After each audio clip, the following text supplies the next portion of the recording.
Hey everyone, it's Brent with BC Dubs coming at you to talk some Week 3 college football.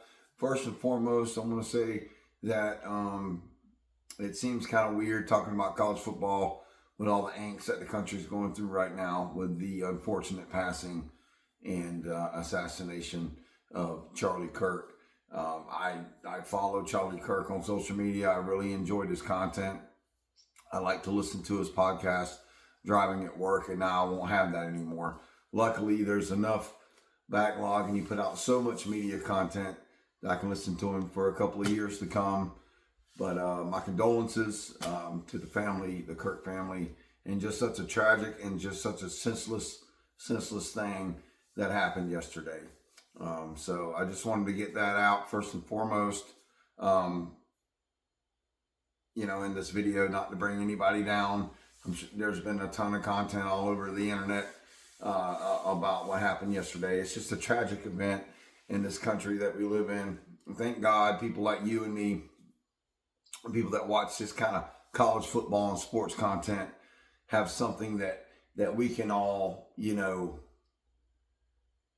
find, unison in, and talking about sports. And maybe that's what's wrong with these people that are out there in the world today.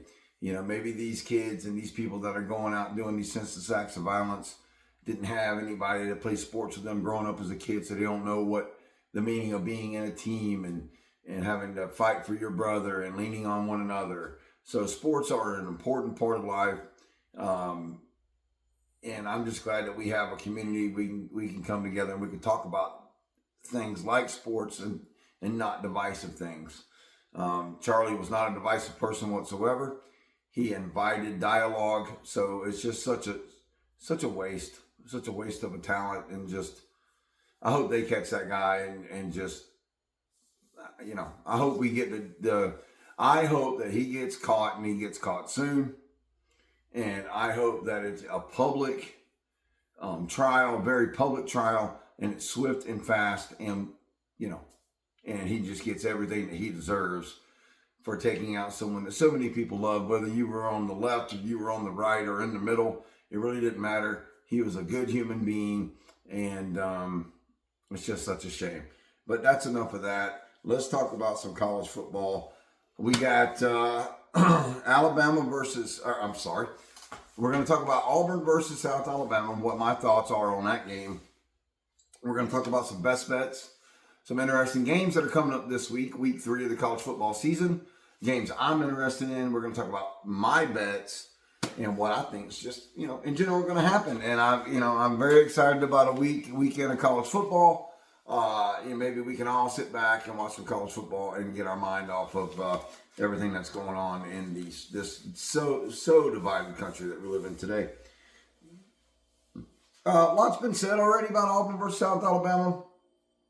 I hear the word trap coming up, trap game, look ahead spot. Maybe Auburn's looking ahead to Oklahoma. Maybe they won't be as focused on this game. It is an early morning kick, 12:45 Eastern, 11:45 Central. Auburn does generally like to come out flat in these games. I remember always growing up as a kid, way back watching Auburn on Jefferson Pilot Sports there in South Alabama. I remember watching Auburn play these games against Arkansas and Mississippi State, these 12 o'clock kicks. And I remember always being nervous. It's probably something my dad instilled in me when we'd have these early morning kicks. And just generally speaking, I don't think it's just an Auburn thing. I think it's just, teams seem to come out flat. The crowd is kind of not into it at these early kicks. I just hope that's not the case this Saturday against South Alabama. I need Auburn to come out strong, come out fast, lay in the wood on defense like they did last week against Ball State, and just come out with some explosiveness on offense. I like to see more of the passing game with Jackson Arnold, more of the RPO stuff. Maybe a trial run of whatever offense you think you're going to carry out against the Oklahoma game. Listen, I don't think coaches as a whole sit back and say, hey, we're not going to put a lot on film for the next team to see, this week, so we're going to make everything very vanilla. I think last week, the game against Ball State, Auburn specifically went out there in real time and in game time and tried to practice some things in a game time for Jackson Arnold as far as throwing the ball, timing the receivers during real-time game time, trying to get the offensive line better at pass pro, things like that. I think it was very strategic and very planned. I don't think we're going to see that kind of game plan against South Alabama. I think we'll see what Auburn's probably going to run the rest of the year in their identity against South Alabama, which I think Auburn is going to end up being a run-first team with Jackson Arnold's legs, first and foremost, and kind of a pop you over the top kind of offense. I just believe that's what kind of offense that we're going to have going into this season. I think that the offense has kind of always generally worked in the last 10 to 15 years at Auburn. And I think we're going to see something like that. I don't think we're going to see an offense at Auburn where you're going to see Jackson Arnold a bunch of, 3-step, 5-step, 7-step drop back passes in this offense. And that's just not who Jackson Arnold is. That's not what I think Hugh Freeze went and got Jackson Arnold for. I think Jackson Arnold's better than a lot of people said that he was going to be. I really do. Yeah, we played Baylor and we played Ball State, but, we did go on the road in whatever hostile environment you can possibly have up down in Waco at Baylor. But we did win on the road. And a lot was made about how, they threw for, I can't ever remember that kid's name. I'm so sorry. Great quarterback over at Baylor. Really, really good quarterback. Robinson, is it? I can't remember his name. Anyway, and I said that, I don't think Auburn's going to face another quarterback that's going to throw it like that the rest of the year. And I don't think they are. Maybe Perbula over there at Missouri is going to kind of air it out a little bit more. But I don't think you're going to see as many. I don't think there's another quarterback on Auburn's schedule. I'm trying to think. Texas A&M, no. Gunnar Stockton at Georgia, no. Ty Simpson at Alabama, no. Green at Arkansas, no. Diego Poverty over there at Vanderbilt, no.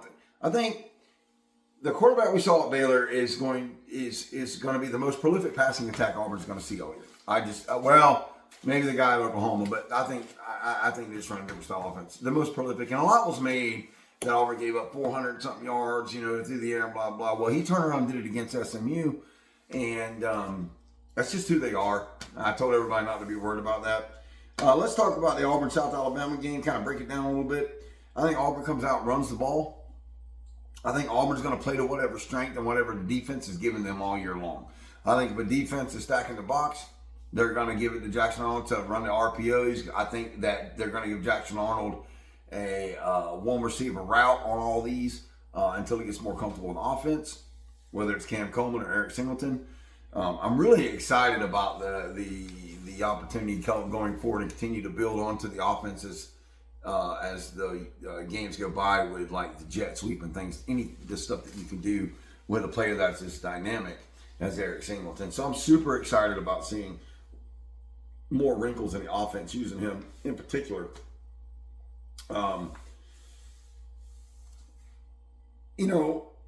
Auburn's a 24.5 point favorite in this game, depending on where you look, 23.5, depending on where you look. I don't like that. I don't think Auburn covers that.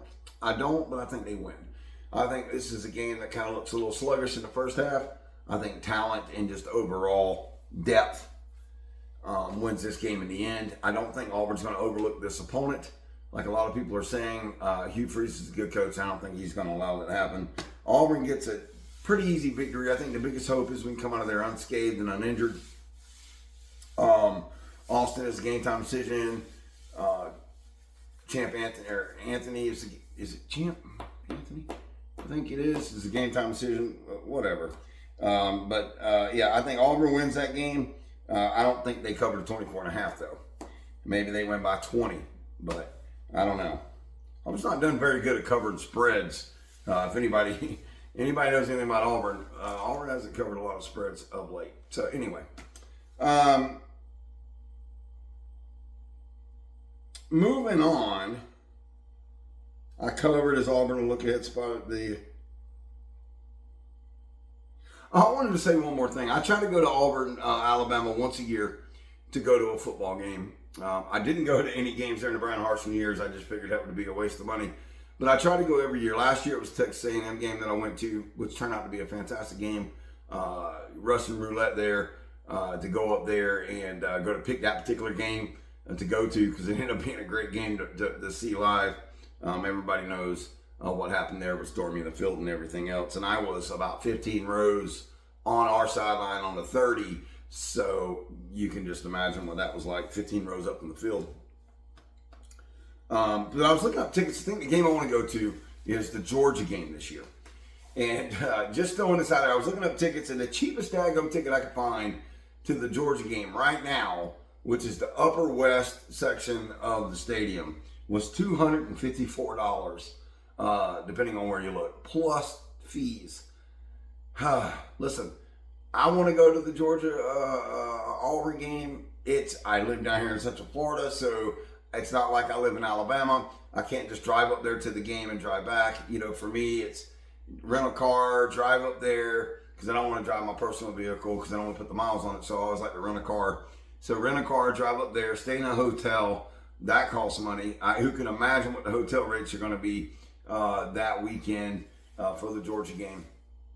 And then pay for the game and drive back. And I don't want to go by myself, so I always buy 2 tickets. And I don't know if I'm really ready to drop $1,200, $1,300 on a Georgia Auburn game. But stay tuned. If Auburn goes into Norman, Oklahoma in 2 weeks and beats Oklahoma, I'm probably going to go to that Georgia game. So stay tuned. Sorry for starting off a little slow. I'm trying to get it's late. It's late on Thursday night. I'm tired. I worked all day. That's what a content creator has to do until he gets his channel off the ground. I still have to work. I went to work all day, come home, cut my grass. That's just what I do. I got kids in there. Got to get them bathed, homework. You know how it is. Anyway, let's talk about some other games and some exciting games that I wanted to talk about. And if you see me looking down, it's because I got my notepad right here. Other games of note. There's a game on right now. Actually, I'm watching it right now. It's NC State with the Robbie Ashford Demon Deacons over there at Wake Forest. Auburn fans are very familiar with Robbie Ashford, and as well as South Carolina fans if you're watching this video. But yeah, Wake Forest is 2-0 teams. Wake Forest seems to be handling this game 24-14 last time I looked up there at the score. Robbie Ashford looks like Robbie Ashford. If you remember what Robbie Ashford did at Auburn, doing the same thing up there at Wake Forest. Not a prolific passer, but can beat you with his legs. So good on Robbie Ashford. I'm glad he's finally got a starting job and maybe potentially found himself a home there with the Demon Deacons. So that game's on right now. We got some games on Thursday night. Houston at Colorado and Kansas State at Arizona. I mean, what happened to Kansas State? My God, 1-2 right now. Lost to Army, who lost to the same Army team that lost to Tollerton, or whoever it was. Man, Kansas State, your season is over. In the words of Uncle Lou, they are 1-2. Just don't look good at all. Not what I thought that Kansas State would be this year. I kind of quietly almost seem to always like Kansas State out of the Big 12, but I don't know what's going on with Kansas State. I like Arizona in that game. And then Houston at Colorado, I like Houston, Colorado. I just don't think Houston's 2-0. Colorado's there sitting there at 1-2, obviously, with a loss at Georgia Tech. I just think Houston's too much for Colorado there. Now, let's get to the games that everybody came to this video to watch and to talk about, which is we have Clemson going to Georgia Tech, Oklahoma going to Temple. For some reason, they're going to Temple. Georgia at Tennessee. We got USF down in Miami. We're gonna touch on Arkansas at Ole Miss. I think Lane Kiffin's gonna get upset in that game. Florida at number 3 LSU at 7:30 on the ABC. That's going to be your ABC game. Texas A&M at Notre Dame on NBC. So an SEC team gets to be on NBC, which is cool. And then an unranked Vandy for some reason. Vanderbilt's unranked because they're Vandy. An unranked Vanderbilt at South Carolina. So, Clemson at Georgia Tech. Clemson is slow. I don't know what's wrong with Clemson. They don't have the offense that they had last year, but yet have the same quarterback. They got a NFL defensive line over there, a mediocre to okay offensive line, a serviceable offensive line.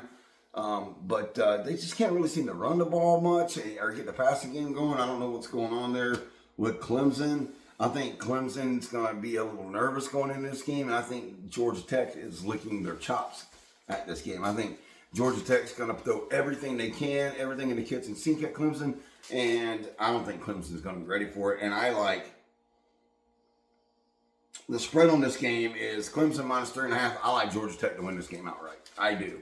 I think with Georgia Tech, with something to prove a lot more than obviously Clemson does, on a national stage, I'd say. I think Georgia Tech's got a chip on their shoulder. I think Georgia Tech can upset anybody in the ACC this year. And I think Clemson's going to be the first victim to go down to Georgia Tech. Bookmark that in this video, clip it, whatever you got to do, and we'll revisit this on Sunday. But I think Georgia Tech is too much for old Dabo up there and Clemson. I think Georgia Tech gets the win. Oklahoma at Temple. This is an Oklahoma minus 23.5 as the spread in this game. I think Temple is starting 2-0 for the first time since 2021. Now they haven't played really anybody. They played two directional schools there, UMass and Dartmouth or something like that. UMass and somebody, I don't know. I can't know all 138 teams who they played every time we come up and do a video. Give me a break, folks. But Oklahoma 23.5. Give me Temple plus 23.5 in this game. Georgia at Tennessee. This is Georgia at minus 4.5. What do we know about Georgia? We know that they got all the talent in the world. We know that they lost their quarterback, who's lighting it up down in Miami, which I knew he would be. Man. I knew as soon as he got down there and got a hold of some of the Ferraris at wide receiver that they got down there and behind that NFL-looking offensive line. This guy, Carson Beck, obviously we're talking about, he's got all day to throw the football down there at Miami. He's got clean pockets. Pass rush can't get to him. And the small sample size that we've seen. Now, he did play a Notre Dame defense, which is good and salty. Just couldn't really get any pressure on Carson Beck. Got time to sit back there, let those routes develop with those athletic wide receivers. And he's just kind of dealing. And I don't think he had that ability when he was at Georgia. I don't think he enjoyed his time at Georgia. I don't agree with the decision that Carson Beck made to take the money and run to Miami. Listen, that's me from a fan of college football, an old school person. Where if you were a starting quarterback on a big brand like Georgia or an Auburn or in Alabama, to see a starting quarterback transfer out to seemingly chase money in this day and age in college football, it just leaves a sour taste in my mouth. And some would say, oh, you're a curmudgeon. He went because he wanted to elevate his draft stock in the NFL. And if that was the reason, that's fine. That's fine. If Carson Beck said to himself, hey, listen, I got to go somewhere else to fit my style of gameplay, or I'm never going to get drafted high in the NFL, and then Miami seems to be a good fit for me. That's fine, but he also took the $7 million or something like that, some egregious amount of money that Miami was paying. So it makes me wonder, But hey, he's an adult; he can do what he wants. But Carson Beck's slinging the ball all over the football field down there in Miami.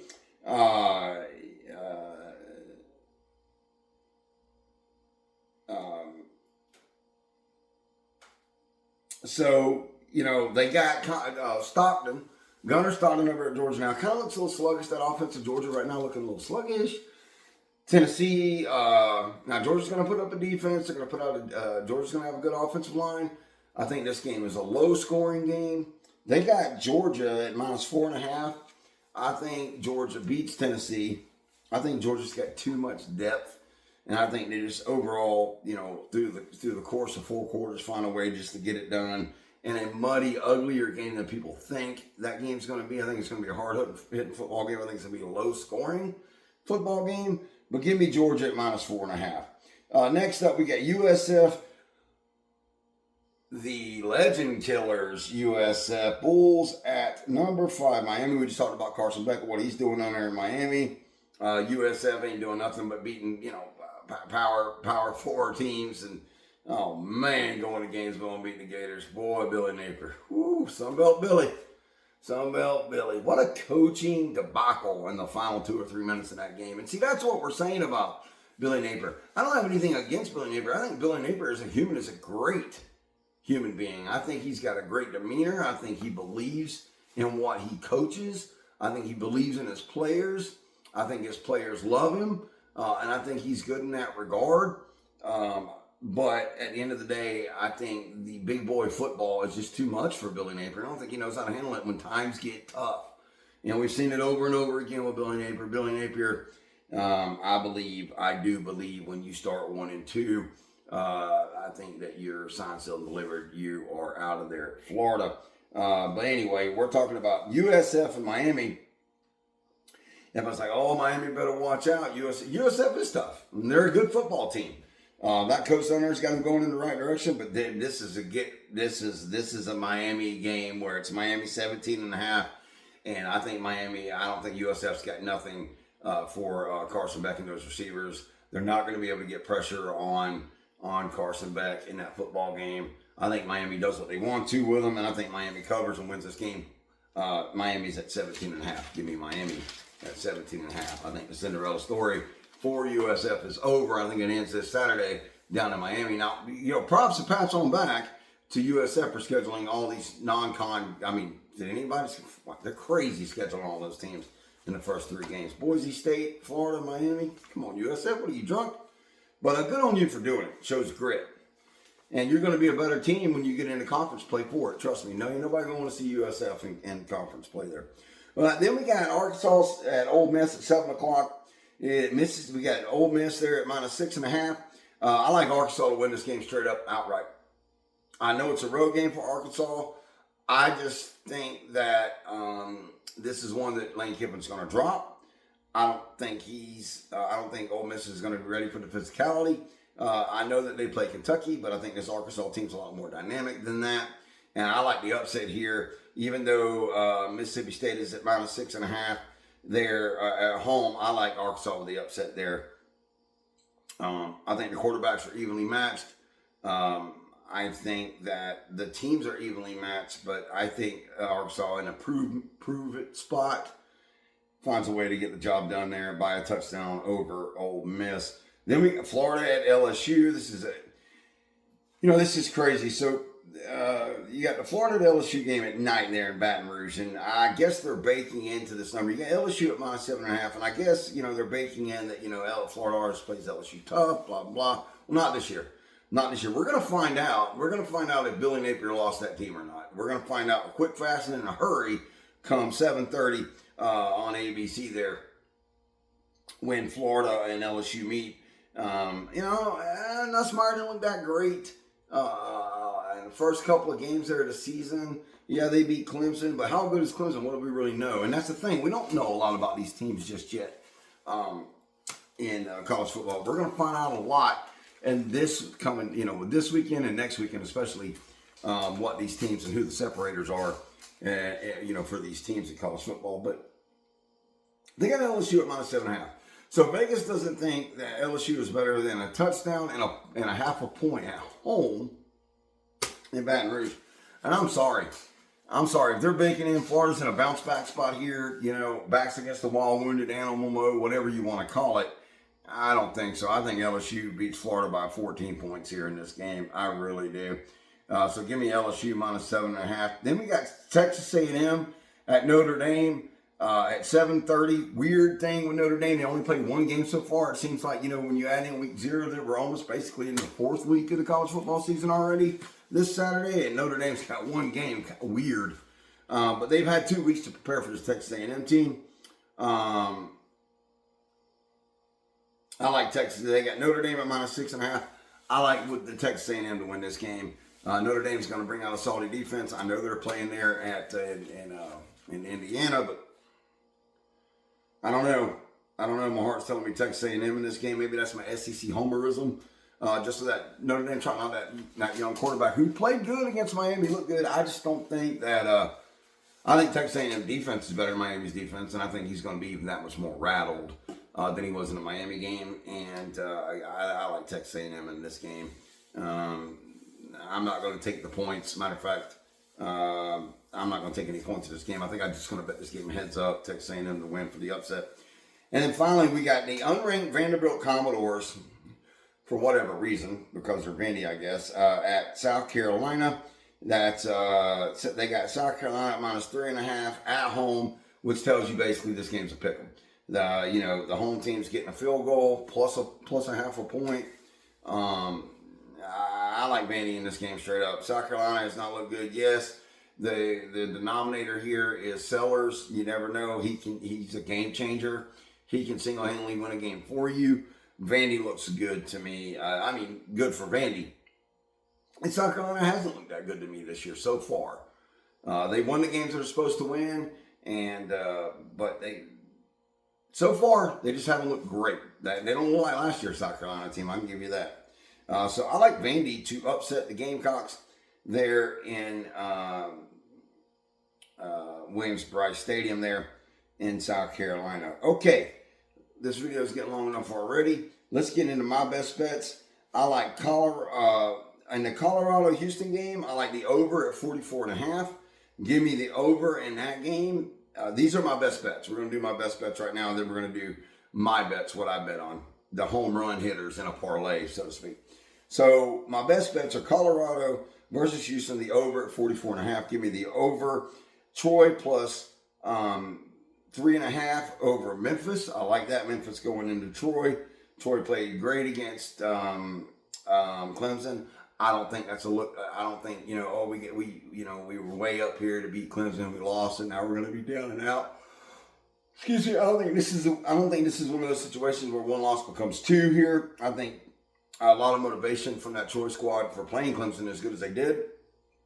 So give me Troy plus 3.5 over Memphis there. South Alabama at Auburn. I like the South Alabama plus 25.5 in that. I don't think Auburn's going to cover, so give me South Alabama 25.5. And then Mizzou.